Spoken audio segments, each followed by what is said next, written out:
मिट्टी की छत। मेरे बाद वालिदा ने 3 बच्चों को जन्म दिया। रज़ाए इलाही से सभी 9 उम्री में फौत हो गए। ममता की मारी को पे दर पे सदमों ने निढाल कर दिया। अल्लाह से दुआ करती थीं, ए मेरे रब, अब औलाद देना तो दरअज़ उम्र हो के मज़ीद सदमे सहने की ताब नहीं है। जब इंसान अपने खालिक के हुजूर खुशू व खुजू से दुआ करता है, आजिज़ी से सजदा रेज़ होता है, तो ज़रूर मालिक दो जहां मुरादों से इसकी झोली भर देता है।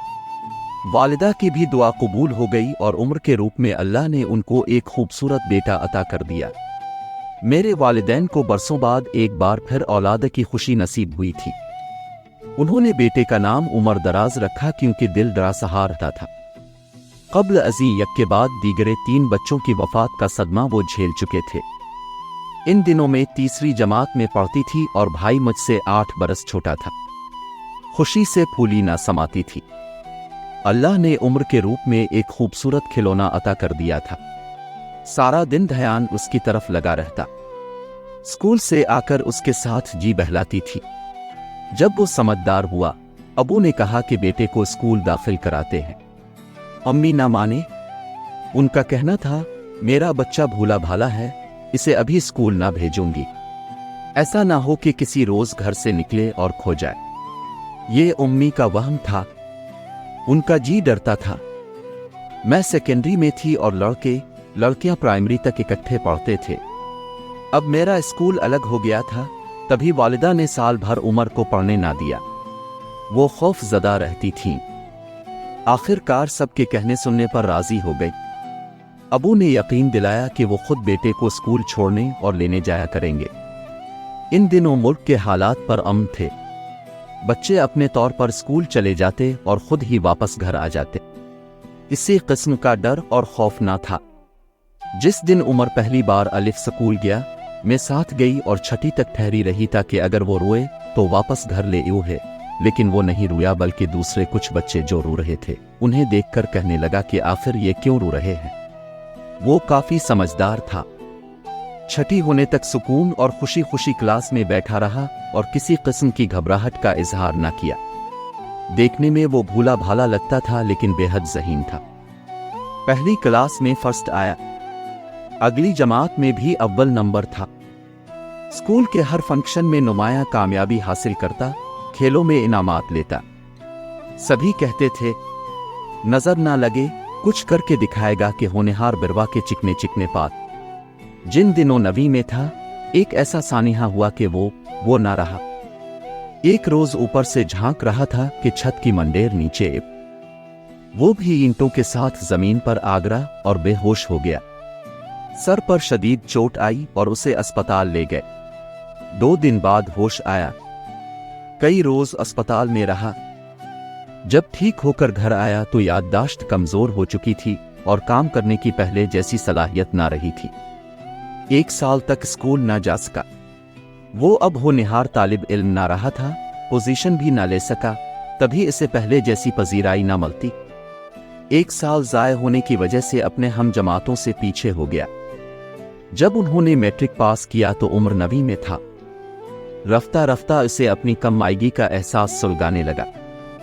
जब लोग नज़रअंदाज करने लगे, इंसान में एहसास कमतरी जन्म ले लेता है, जबकि असातिज़ा और इसे पहली जैसी आला उम्दा कारकर्दगी की तवक्कुआत रखते थे। वो ये भूल जाते थे कि इसके सर में शदीद चोट आई थी, जिससे इसकी कुव्वत कारकर्दगी निस्फ से की भी कम रह गई थी। लोगों के ऐसे रवैयों से उमर पर मनफी रद्द अमल हुआ। वो शदीद किस्म के डिप्रेशन का शिकार होता गया। मैट्रिक में 2 मज़ामीन में रह गया। तब उम्मी अबू से नागवार किस्म की बातें सुननी पड़ी। वो कहते, तुम निकम्मे हो गए हो, पहले की तरह पढ़ाई पर तवज्जो नहीं देते, वगैरह वगैरह। दिन रात वालिदैन की ऐसी बातों से वो पसपा होता चला गया। बहुत मुश्किल से इसने खुद को मुंतशिर होने से बचाया और मेरे बार बार हिम्मत दिलाने पर इसने दोबारा मैट्रिक का इम्तिहान दिया। बदकिस्मती से इसके अच्छे नंबर ना आ सके, बमुश्किल पास हुआ। इसके बाद तो जैसे वो खुद फरामोशी के गहरे कुनवे में गिर गया। नतीजे वाले दिन कुछ रिश्तेदार हमारे घर आए। उन्होंने उम्र के बारे में सवाल किया। वालिद साहब गुस्से में थे। कहने लगे कि इसने 2 साल लगाकर भी कुछ न किया। उमर निकम्मा और नालायक है, अब किसी अच्छे कॉलेज में दाखिला नहीं ले सकता, नंबर ही इतने कम आए हैं। वालिद साहिब की बातों से उमर के दिल को ठेस पहुंची, आंखों में आंसू आ गए। इसकी बेबसी को मेरे सिवा किसी ने भी महसूस न किया, बल्कि वालिदा ने और जलती पर तेल का काम किया। कहने लगे, हाँ पास तो हो गया है, मगर मर मर कर पास हुआ है, लगता है इसका आगे पढ़ने का इरादा नहीं है। माँ के मुंह से ऐसी बात सुनकर उमर के दिल पर हाथ पड़ा। इसे माँ से हर गज ये तवक्को न थी, क्योंकि वो जानती थी कि सर पर चोट लगने से वो पहले जैसा नहीं रहा है। वो अपने कमरे में मसहरी पर जाकर लेट गया। जब मैं गई तो देखा मेरा भाई चुपके चुपके घट घट कर रो रहा है। इसे गिले लगाया, तसल्ली दी और ढारस बंधाई। इस रोज मैंने तहैया कर लिया कि अब अपने भाई का ख्याल रखूंगी और पढ़ाई में मदद दूंगी। मैं इस पर तवज्जो देने लगी, रोज उसको पढ़ाती। उमर को एक औसत दर्जे के कॉलेज में सिफारिश पर बड़ी मुश्किल से दाखिला मिला था। फारिग वक्त में इसके पास बैठकर अच्छी अच्छी बातें किया करती ताकि उसके जहन को सुकून मिले और एहसास कमतरी की दलदल में न धंसता जाए। मेरी इस काविश से उसे वाकई सुकून मिला। फर्स्ट ईयर में बहुत अच्छे नंबर आए। एक रोज जबकि मेरी सहेली रूबीना बीमार थी, उमर से कहा, मुझे उसके घर ले चलो। वो अपनी मोटरसाइकिल पर रूबीना के घर ले गया। मैंने कहा, भाई अंदर आ जाओ, तो कहने लगा, नहीं बाजी, मैं अपनी मोटरसाइकिल पर ही बैठा रहूंगा, अब का इंतजार कर रहा हूं, जल्दी से इयादत करके आ जाइएगा। जब वो गली में मेरी वापसी का इंतजार कर रहा था, इसका एक दोस्त निसार आ गया। निसार का घर करीब ही था, फिर वो दोस्त के इसरार पर उसके घर चला गया और मोटरसाइकिल को गली में छोड़ दिया। दोस्त से ये न कहा कि उसे घर के अंदर खड़ी कर लो, ये अजनबी मोहल्ला था। कुछ देर निसार के पास बैठकर जब वापस इस जगह आया जहां मोटरसाइकिल खड़ी की थी, तो वो वहां न थी, कोई उसे ले उड़ा था। उम्र के भी होश उड़ गए। उसने रूबीना के दर पर दस्तक दी, बहुत घबराया हुआ था। मैंने पूछा, भाई खैर तो है? बाजी खैर नहीं है, कोई हमारी मोटरसाइकिल ले गया है। भाई ये कैसे हुआ, तुम कहाँ थे? मैं निसार के घर चला गया था अपनी सवारी को छोड़कर, जबकि मैंने तुमको ताकीद की थी कि मोटरसाइकिल को अंदर ले आओ, वरना इसको बाहर छोड़कर कहीं मत जाना। उमर बहुत परेशान था, कोई जवाब ना बन पड़ा। बस बाजी बात ध्यान से उतर गई और निसार से बातों में लग गया था। भूल ही गया, क्या पता था कि कोई मोटरसाइकिल गायब कर देगा। हम अब घर कैसे जाएंगे?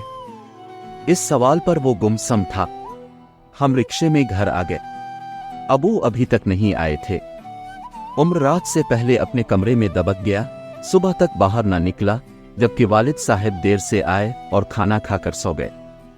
सुबह वालिद साहिब की नजर सहन में इस जगह पर गई जहां मोटरसाइकिल खड़ी करते थे। इतवार का दिन था, उम्र को कॉलेज से छुट्टी थी। अम्मी से पूछा कि इतने सवेरे साहबजादे कहाँ गए हैं? वो बोले, कहीं नहीं, वो तो अपने कमरे में सो रहा है। उम्र के कमरे में आई। वो जाग रहा था, आंखें सूजी हुई थीं जैसे तमाम शब ना सो सका हो। माँ को बताया कि मोटरसाइकिल चोरी हो गई है। तुमने कल क्यों नहीं बताया, और अब अपने अब्बा को क्या कहोगे? बात छुपने वाली ना थी, अब्बा को बताना पड़ा। पहली बार उन्होंने लाडले पर हाथ उठाया, उसे मारने लगे। वो मार तो भाई को रहे थे, चोट मेरे बदन पर लग रही थी। बस ना चलता था कैसे जाकर उनका हाथ पकड़ लूं। बेशक उम्र की गलती थी, मगर मसला तो उसकी याददाश्त का था। वालिद साहिब ने इस नहज पर ना सोचा।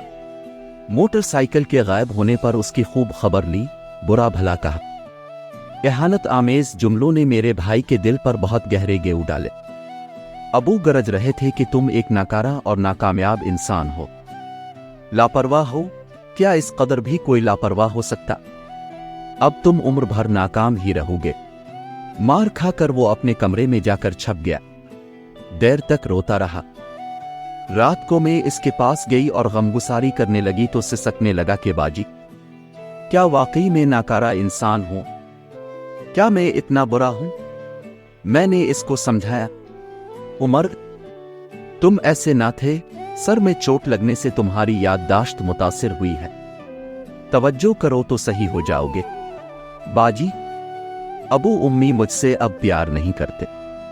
उनके अल्फाज मेरे दिल में तीर की तरह खुब गए हैं। वो कह रहे थे काश ये पैदा ना होता। क्या मैं बहुत बेकार हूं? उम्मी भी बजाय दिलजुई करने के मोटरसाइकिल के खो जाने पर उमर को ऐसी ही उल्टी सीधी सुनाने लगे। जो दिल मैंने बड़ी मुश्किल से जोड़ा था वो फिर टूट गया। इंसान टूटे हुए बाजू से शायद कुछ कर लेता है, लेकिन टूटे हुए दिल से कुछ नहीं कर सकता। मेरे वालिदैन इस बात को नहीं समझते थे। उन्होंने उमर के साथ अजब सा रवैया अपना लिया, जिस पर दिल बर्दाश्ता होकर उमर ने कॉलेज जाना बंद कर दिया और घर छोड़ने का फैसला कर लिया। मैंने इसे रोका, समझाया, मेरे भाई घर एक नेमत होता है, इसको ठुकरा कर मत जाओ। तुम्हारे लिए इस घर में ही सब कुछ है। अगर यहां से चले जाओगे तो बाहर कुछ भी नहीं पाओगे। मुझे घर में मोहब्बत चाहिए, बाकी कुछ मिले ना मिले। अगर इस घर में मेरे लिए किसी के दिल में मोहब्बत नहीं है तो फिर यहां रहने का क्या फायदा है?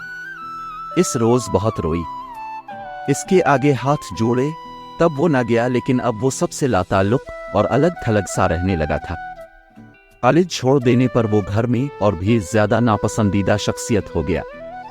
इसे घूमने फिरने का शौक न था, फिर भी अब वो सुबह घर से निकलता तो रात गए लूटता। खाना मांगे बगैर अपने बिस्तर में जाकर लेट जाता, तब मैं चुपके से उठती और खाना इसके कमरे में ले जाती, इसरार करके खिलाती। उमर कहता, मेरी प्यारी सी बहन, मैं जहां भी जाऊंगा तेरा प्यार मुझे याद रहेगा। एक तुम्हारी ही जात है जिसकी वजह से मैं यहां लगा हुआ हूं। मुझे बहुत तशवीश रहती थी कि उमर सारा दिन कहां रहता है। एक दिन ये राज भी खुल गया। हमारे घर से कुछ दूर एक वीराना था। वो वहां जाकर एक घने बरगद के पेड़ तले बैठ जाता और फिर दरख्तों भरे जंगल में मारा मारा फिरता था। उसको बस इसी तरह सुकून मिलता था। एक दिन वो वीराने की तरफ जा रहा था कि उसे एक लड़की दिखाई दी और वो बेइख्तियार उसके पीछे हो लिया। न जाने इस लड़की में कौन सी कशिश थी कि इसके पीछे वो चलता चला गया, यहां तक कि वो नजरों से ओझल हो गई। घर आकर उमर ने बताया कि आज एक खूबसूरत लड़की दिखाई दी थी। खुदा जाने इसकी दीद में कैसा असर था कि मैं इसके पीछे चल दिया। वो जहां जा रही थी मैं भी बेइख्तियार उसके ताक़ुब में चला जाता। वो फिर किधर चली गई? मैंने पूछा।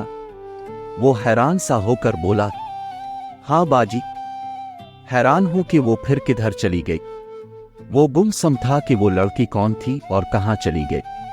मैंने कहा, मेरे भाई, तुम्हारी ज़हनी हालत दिरहम बरहम है, तभी तुमको ऐसे ख्वाब दिन में दिखाई देने लगे हैं। ये तुम्हारा वहम है।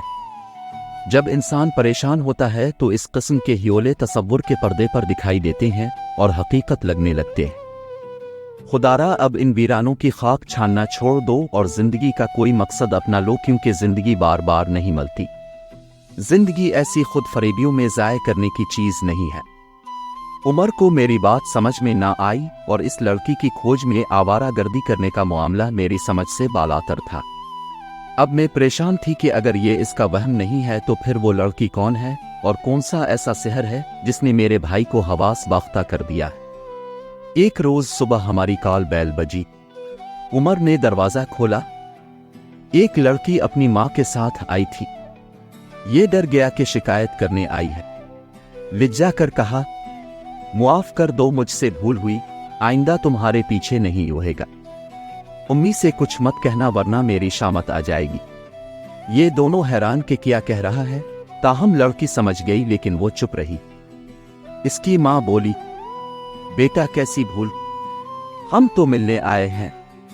मैंने इनको देखा तो अंदर बुलाया। भाई की सूरत अजब बनी थी कि पसीने से शराबोर था। हालत भांप कर उसे पकड़कर कमरे में ले गई। तुमको किसी वहम ने घेर लिया है और हियोले नजर आने का दौरा पड़ा है। लड़की की उम्मी ने कहा, ये आपका बेटा है, बहुत सीधा सा है। सीधा सा नहीं बल्कि बेवकूफ है, वालिदा ने जवाब दिया। मैंने मामले को संभाला और पूछा, आप लोग कहाँ से आए हैं? लड़की की माँ बोली कि हमने आपके मोहल्ले में एक मकान खरीदा है, सोचा पड़ोस में मिलना चाहिए। हम यहाँ नए आए हैं। आपका बेटा ठीक तो है? हाँ ठीक है। दरअसल कुछ अरसा पहले ये छत से गिर गया था और सर में चोट लगी थी, तभी से तसव्वुराती दुनिया में गुम हो जाता है। थोड़ी देर बैठकर वो चली गई तो उम्र ने मुझसे कहा, बाजी, क्या आपको ऐसा नहीं लग रहा जैसे हमारा घर वीरान हो गया हो? मेरा दिल धक से रह गया। मशकूक निगाहों से उसे देखकर सोचने लगी कि खुदा खैर करे। एक रोज फिर वो लड़की उम्र को गिल्ली के नुक्कड़ पर दिखाई दी। ये लपक कर उसकी तरफ गया और रोक कर कहा, मेरी बात सुनो, मैं बुरा नहीं हूं और मैं बेवकूफ भी नहीं हूं। वो बोली, ठीक है, अब बेवकूफ नहीं हैं और आप अच्छे भी होंगे, मगर मैं क्या करूं? मैं आपको कैसा लगता हूं? थोड़े से पागल लगते हो। वो हंसी तो भाई भी हंसा। तब इसने कहा कि हमारे घर आना। मैं किसी लड़के को घर नहीं बुलाती, लेकिन सुन चुकी हूं कि तुम्हारे दिमाग पर चोट लगी है, तभी तुमको दुख नहीं देना चाहती। वो समझ गई थी शायद कि इसके दिमाग में खलल है। न जाने गुस्से में आकर की सारे दमल हो, तभी पर सुकून रही ताकि ये खैरियत से चला जाए। उमर ने घर आकर उम्मी से कहा कि उन लोगों के घर जाए जो अब से मिलने आई थीं। प्लीज उम्मी, मुझे वो लड़की पसंद है, अपने मेरी शादी इससे करानी है। मुझे अपने भाई की फिक्र थी। अम्मी ने कहा कि आप उनके घर जरूर जाए और ताल्लुकात बढ़े। आखिर भाई की शादी तो करनी है। हाँ करनी तो है, लेकिन ये इस लड़की के लायक हो तभी रिश्ते की बात हो सकेगी। ये तो इसके लायक ही नहीं है। माँ की बात सुनकर भाई का रंग फीका पड़ गया और वो नाराज होकर घर से निकल गया। मैंने माँ से कहा, अम्मी, अगर इन लोगों के घर नहीं जाना मत जाइए, लेकिन इस तरह तो उम्र से नहीं कहना था। उसका दिल दिखाया अपने। बोले, बेटी सही बात इसलिए कर दी कि वो आगे तंग ना करे, वरना साफ बात यही है कि वो लोग क्यों भला हमको रिश्ता देने लगे। उमर ना तो ज़हनी तौर पर ठीक है और ना पढ़ा लिखा है। उम्र घर से निकला तो सीधा इसी पुराने मकान की तरफ गया जिस पर 40 बरस से ताला पड़ा था। ये एक हिंदू का मकान था जो कि तकसीम के वक्त इस घर से चले गए थे और अब इस घर का कोई वारिस न था, क्योंकि मोहल्लेदार कहते थे कि वो लोग गए नहीं, उनको मारा गया था और अब तक उनका खून घर के अंदर पड़ा हुआ है। वल्लाह अलम, क्योंकि हम में से कभी किसी ने घर के अंदर न देखा और न ही कभी ताला खुला देखा था। जब भाई इस मकान पर पहुंचा तो मकान का ताला खुला हुआ था। वो अंदर चला गया। वहां कोई भी ना था। बरसों की गर्द हर तरफ पड़ी हुई थी। किसी ज़ीरू के रहने का इम्कान नजर न आया, लेकिन वो लड़की वहां कमरे में पड़ी पुरानी गर्द आलूद मसहरी पर बैठी थी। ये मुझे भाई ने बताया था। भाई को देखते ही वो उठकर कमरे से निकल गई, बल्कि दरवाजे से बाहर चली गई। उम्र उसके ताक़ुब में निकला। वो गिल्ली में गायब हो गई थी। उमर परेशान घर आया और मुझे बताया कि ऐसा हुआ है। मैंने कहा, मेरे भाई, मैंने नफ्सियात पढ़ी है, वहां कोई लड़की ना थी और ना तुम घर के अंदर दाखिल हो सकते हो, क्योंकि वहां अब भी ताला पड़ा हुआ है। अबू ने बताया है कि इस घर को किसी ने नहीं खरीदा और ना उधर कोई लोग रहते हैं। तुमने जो कुछ देखा और महसूस किया वो सब तुम्हारा वहम है। फिर वो दोनों कौन थीं जो हमारे घर मिलने आई थीं? वो किसी दूसरे मकान की बात कर रही होंगी। हमने गलत समझा। मोहल्ले में एक और भी पुराना मकान है जो काफी बरसों से खाली है और अब बका है। वो उधर से आई होंगी। मैंने उम्र की तसल्ली करनी चाहिए। बाजी, बेवकूफ जरूर हूं मगर इतना भी नहीं। वो ये कहकर गुस्से में चला गया। मैं भाई के पीछे निकली कि उसे रोकूं ताकि खाना खा ले, न जाने किधर निकल जाएगा। दरवाजे से झांका तो वो गिल्ली पार करके इसी वीराने की समत जा रहा था, तेज तेज जैसे किसी का ताक़ुब कर रहा हो। वो कह रहा था, ठहरो, मेरी बात सुनो, इस कदर तेज मत चलो, मैं आ रहा हूं। मुझे लगा कि इसको फिर उसके वहम ने सताया है और दिमागी खलल की वजह से इसे अपने तसव्वुरात का वही हौला दिखाई देने लगा है जो उसको हकीकत से फरार की तरफ ले जा रहा। मैं चाहती थी कि इसके पीछे जाऊं और अपने भाई को दूर जाने से रोकूं, मगर वो जैसे मेरे इस इरादे को किसी गैर मरी ताकत की बना पर जान गया हो। वो और तेज भागने लगा और फिर जंगल की समत दौड़ता हुआ मेरी नजरों से ओझल हो गया। अगले दिन वो ना लूटा तो उम्मी अबू को फिक्र हुई। मैंने बताया कि वो इसी वीरानी की तरफ भागा था जिधर उसे एक बार वो लड़की नजर आई थी और वो उसके ताक़ुब में चल पड़ा था। वालिद कुछ लोगों को हमरा लेकर इस तरफ गए और सारा वीराना और जंगल छान मारा, भाई का कोई सुराग ना मिल सका। वो मायूस वापस लौट रहे थे कि एक जगह कीचड़ में उनको उम्र के जूते मिल गए जो इस बात का सबूत थे कि वो इधर आया था, लेकिन वहां कदमों के निशान नहीं थे। किसी की समझ में ना आया कि वो इधर आया तो उसके नक्श पा किधर गए हैं। एक वो दिन और आज का दिन हम अपने भाई को ढूंढ ढूंढ कर थक गए हैं। उम्र का नहीं पत्ता नहीं चल सका। अलबत्ता इस तरफ आगे तुंदो तेज नाला बहता है और गांव वालों का यह ख्याल है कि वो अपने दिमागी खलल की वजह से तसव्वुराती सायों का ताक़ुब करते हुए शायद नाले में गिर गया और फिर पानी के तुंद रीले इसे बहाते हुए कहीं से कहीं ले गए होंगे। पुराने मकान का अलबत्ता मुअम्मा हल ना हो सका क्योंकि इस पर ताला ही पड़ा रहा और उधर कोई आबाद नहीं हो सका। जो ख्वातीन हमसे मिलने एक बार आई थीं, वो भी दोबारा कभी नहीं आई, ना ही उनका कोई ठिकाना मिला। हमने भी उनको ख्वाब समझकर भला दिया है कि न जाने कौन मुसाफिर थी, कहां से आई थीं कि ठंडा पानी पीकर चली गई। हमने हर बात भला दी मगर अपने प्यारे भाई उम्र को भला ना सके। गांव के तवहुम परस्त लोगों ने तो इस बारे में एक कहानी भी घड़ ली है जो नाकाबिल यकीन है। उनका कहना है जब भरी दोपहर कोई आम के दरख्त पर चढ़े तो गिर जाता है क्योंकि टहनी टूट जाती है। उम्र छत पर आम के दरख्त से आम तोड़ने गया था। डाली को खींचते हुए पुरानी मंडेर जिसकी ईंटें सीमेंट से जड़ी थीं, वो अज खुद नहीं गिरी बल्कि आम के दरख्त में बसेरा करती किसी मावराई मखलूक ने उम्र को गिराने के लिए मंडेर से धक्का दिया, जिससे उम्र नीचे पड़ा और दिमाग पर चोट लगी। ये दरख्त जो हमारे आंगन में बरसों से था, इसकी शाखें छत पर लगती थीं और मंडेर से इसकी तरफ झुककर आम तोड़े जा सकते थे। पड़ोसी कहते हैं कि भरी दोपहर को ऊपर जाकर आम तोड़ने को उम्र को किसने कहा था, फिर ये सानिहा तो होना था। क्या खबर ये वक्त किसी मावराई मखलूक के आराम करने का हो। खुदा जाने इन बातों में कहाँ तक सदाकत है, लेकिन हमने वो घर कुछ अरसे बाद फरोख्त कर दिया था। नया घर भी इसी महल्ले में लिया क्योंकि हम लोग बरसों से यहाँ रहते थे। अब नई बस्ती की तरफ कोच करने को दिल ना चाहता। पड़ोसी जैसे भी हों, पुराना साथ हो तो उनसे दूर जाने को जी नहीं चाहता। मैं नफ्सियात की प्रोफेसर हूँ, बरसों ये मजमून पढ़ाया है, लेकिन कुछ गुत्थियाँ और गिरहें ऐसी होती हैं जिनको माहिर नफ्सियात भी नहीं सुलझा सकते क्योंकि उनकी कोई साइंसी तौजी नहीं होती। आपकी पसंद पर शुक्रिया। क्या आपने हमारी कहानी से लुत्फ अंदोज हुआ? अगर हाँ, तो बुराह करम सब्सक्राइब करना न भूलें और घंटी को दबाएं ताकि आपको नई कहानियों की इत्तिला मिलती रहे। अपनी पसंदीदा कहानियों पर लाइक करना भी यकीनी बनाएं और कमेंट्स में अपने ख्यालात का इश्तिराक करें। हमें ये जानने में दिलचस्पी है कि आप किस कस्म की कहानियां देखना चाहते हैं ताकि हम आपके लिए और भी बेहतरीन मवाद लाते रहें। दोस्तों के साथ शेयर करके उन्हें भी उर्दू कहानियों के इस हुसैन सफ़र में शामिल करें। हमारे चैनल पर मज़ीद बहुत सी दिलचस्प कहानियां मौजूद हैं। आज ही उन्हें दरियाफ़त करें और हमें अपनी पसंदीदा कहानी के बारे में बताएं। शुक्रिया।